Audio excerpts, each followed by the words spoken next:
Cage Minds, Micah Frankel, joined on the phone right now by Vincent the Anomaly Cachero, going to be in action at LFA 81. How you doing, sir? Good, man. Doing great. Ready to fight. How are you doing? I'm doing well. Since the last time I talked to you, congratulations. You did get married, right? We had talked to you last time right before the wedding. Yeah. I did get married. Still married, so happily married, that is. So, yeah, I'm thankful for that. Awesome. What else has been going on right now in the life of Vincent Cachero heading into the fight, heading into LFA 81? It's just ultra focused, ultra focused on getting this W. Coming off of a loss here in August, one that I still don't think was really a loss. I thought the judges got it wrong. One judge had it for me 30-26, and the other two had it split for him 29-28. But, it is what it is. So I just got hyper-focused for this camp, making sure that we're only going in there for a finish, nothing less, nothing getting to the judges this time. Second time in your career that you've had a fight go the split decision. Now you've seen both sides of it. How nerve-wracking is going to those judges' scorecards? It's crazy, man. When they start announcing, because they announce it with the first person's name coming up rather than saying, unanimous decision. And you're like, wait, what? What's going on? How is this not a unanimous decision? So, not getting the right end of the stick this time, it sucks, but it really is a sport where we're trying to finish guys anyways. I'm not going in there to win close decisions on anyone. So it just kind of reaffirmed what I need to be doing there, what I need to be working on. And yeah, we're just coming out for finishes. How do you look back at that performance at LFA 47? You did more damage. How do you swallow that decision? Yeah, I mean, I did a lot more damage. It was crazy. But it is what it is. I learned after evaluating the fight with my coaches and stuff, there were a few things that I could change in terms of sitting down on some punches and in terms of pressuring forward. I fought a world-class level wrestler. He took third in Europe. He was like a three-time Ukrainian national champ. So he was no slouch on the ground, but he was really just trying to control and hold me on the ground. And I know the things that I did wrong now that led to that control. So that's not going to happen again. Even though you take the L on your record, do you walk away feeling the way you would from a loss, or do you still feel the same way you would, as confident or has as much momentum coming off of a win as you would feel walking away from that fight? Yeah, I mean, I'm as confident as ever. Maybe not the momentum of getting, all those W's lined up with the last fights, but I'm as confident as I've ever been. I'm the best Vincent Cachero there's ever been. And, I learned a lot from that fight, but it's not stopping me from doing what I'm going to do in this next one. Well, forget whatever the judges say. What were your thoughts on the performance, the actual 15 minutes put in there in the cage? Listen, I was actually pretty happy with everything. The feet, I stuffed most of the dude's takedowns. He got me down twice, and he was able to hold me down. He did a really good job at controlling the hips and stuff, and that's what happens when you're a world-class wrestler on top of you. But I actually, my defensive wrestling and stuff was the best that it's ever been, and it looked really good up until those few takedowns that he did get on me. So I was actually pretty happy with my performance, upset that I lost, and obviously now I know there are some holes that we need to fill, and we filled them. But overall, I thought I did a good job striking, just a few little details, a few little tweaks, and we get the finish. We get that knockout instead of it going to the judges. Well, tell us about what's been going on in the gym there to make those adjustments to complete your game. What's been going on that side? Yeah, just actually, getting a little bit meaner in the gym in terms of sparring, going to the body a lot harder, breaking people down, not trying to knock anyone out, obviously, but really going a lot harder to the body and just implementing kind of fight strategy during sparring time.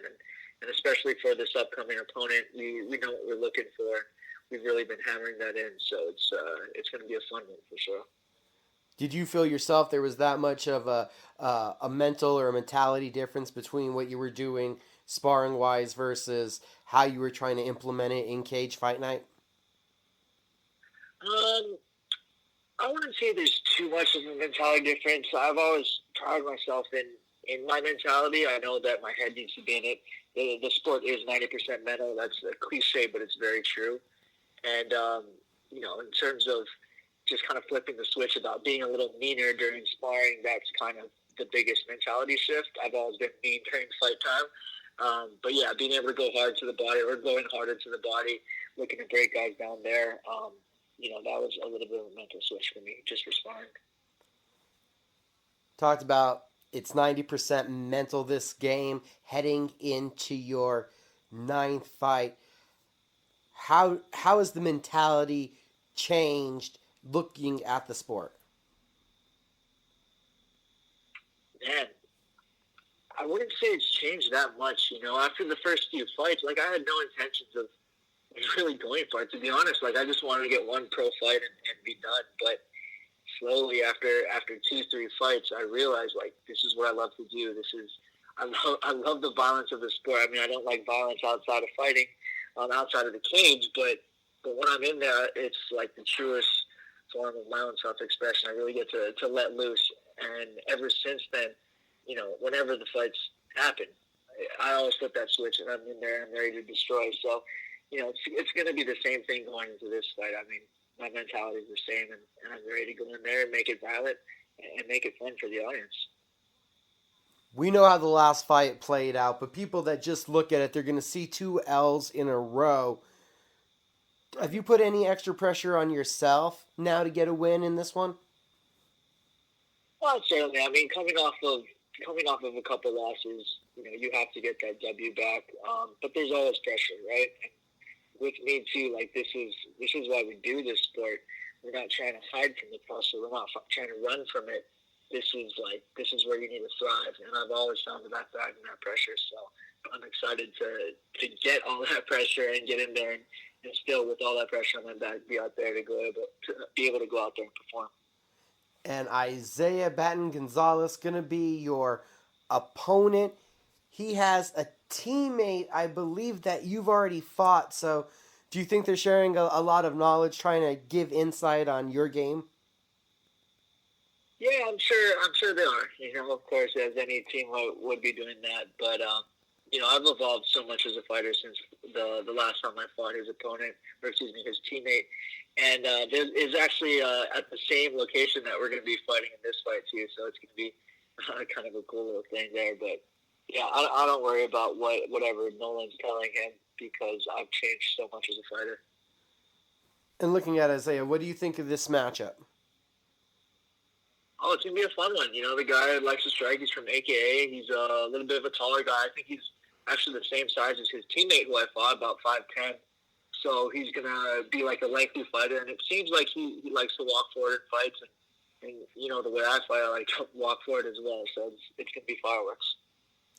Being, as it's listed on Tapology, 5'6", what's the key to getting on the inside with normally being on that negative end of the reach and height? Oh, yeah, I actually like fighting taller guys because it gives you more leverage and power when you're striking. When you're striking up, you get to push off the ground, as my coach always says. And I've always found that fighting taller guys helps me to land the bigger shots. And in terms of getting inside the range, that's more of our secrets and stuff, but I've never had a problem getting inside the range. And tall guys, all the guys I'm sparring with are more or less bigger than me, but it's going to be a lot of outworking my opponent and getting to the inside and making him pay when I do. And what should the fans be expecting from this new version of the Anomaly? Haven't seen you in, it'll be nearly 6 months when fight night happens. Man, I'm going to be in there. I'm going to be in shape like I always am, but I'm going to be pushing hard for that finish even harder than before, and it's going to come first or second round. Vincent Cachero, it's always great to get to talk to you, sir. Could you tell everybody how they could keep up with you on social media?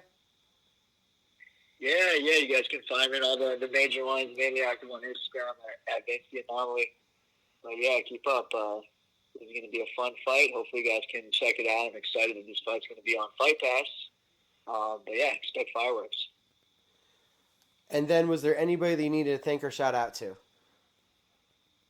Yeah, I just want to give a shout out to my management, Rooting Sports, Manscaped, Miss Mary Jane's, and also, of course, Fight Tips and the Boiling Crab Hoy, and my gyms, Blockhouse MMA, A4 Boxing, and LFA 81 takes place on UFC Fight Pass January 31st. Once again, thank you for the time, Vincent Cachero.